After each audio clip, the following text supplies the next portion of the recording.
Bonjour et bienvenue dans ma chaîne YouTube. Aujourd'hui, nous allons explorer une pathologie très courante, surtout chez les personnes âgées, les crises hémorroïdaires.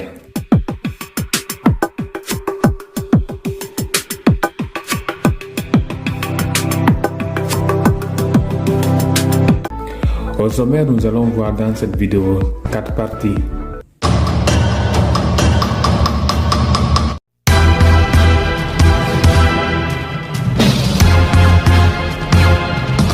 Dans la première partie, nous allons voir qu'est-ce qu'une crise hémorroïdaire.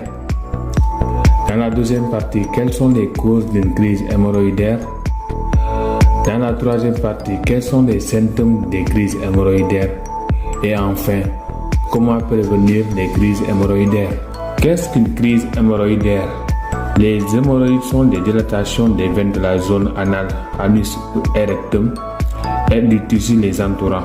Aussi gênant que fréquent, ce problème très intime est trop souvent l'objet de tabous, produites par des dilatations veineuses dont la grosseur est variable d'un individu à l'autre.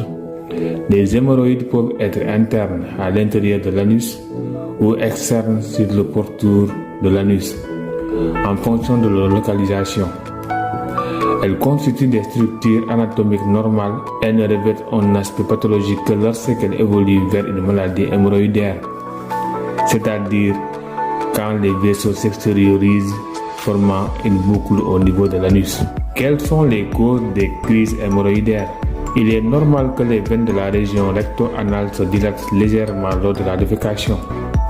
En revanche, quand cette dilatation devient persistante, elle est problématique et on parle alors d'hémorroïdes. Il existe plusieurs causes possibles à l'apparition de ces hémorroïdes. Elles peuvent être favorisées par une prédisposition génétique, mais également une grossesse et un accouchement par voie naturelle, une surcharge pondérale, une constipation fréquente, une position assise trop longtemps et de manière répétée, la sédentarité et certains sports comme l'équitation, le vélo, mais également porter des charges lourdes au quotidien. Quels sont les symptômes des crises hémorroïdaires? Ces symptômes peuvent être entre autres la démangeaison, l'irritation, les saignements pendant ou après les selles constituant le trio de symptômes habituels. D'autres symptômes plus rares peuvent également y être associés.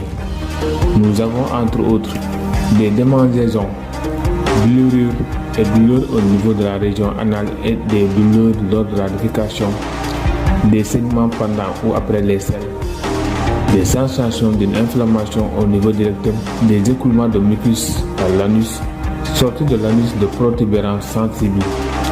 À l'inverse des hémorroïdes internes, les hémorroïdes externes forment de petites protubérances de taille et de forme variable, mais que l'on peut identifier à la sortie de l'anus. Comment prévenir les crises hémorroïdaires? Les aliments permettant de prévenir la constipation et la formation d'hémorroïdes, à savoir les légumes frais, les fruits, les crudités et les légumineuses. Boire suffisamment d'eau, soit 1,5 à 2 litres par jour. Une alimentation saine et riche en fibres, faible en matières grasses, en sel et en pâtisserie. Il convient aussi d'éviter les viandes, les plats trop épicés, l'alcool, le café et le thé. Donc c'était cela l'objet de notre vidéo d'aujourd'hui. Cette vidéo parlait des crises hémorroïdaires. Donc nous avons eu à voir qu'est-ce qu'une crise hémorroïdaire, quelles sont les causes des crises hémorroïdaires, quels sont les symptômes des crises hémorroïdaires et en dernière partie, comment prévenir les crises hémorroïdaires.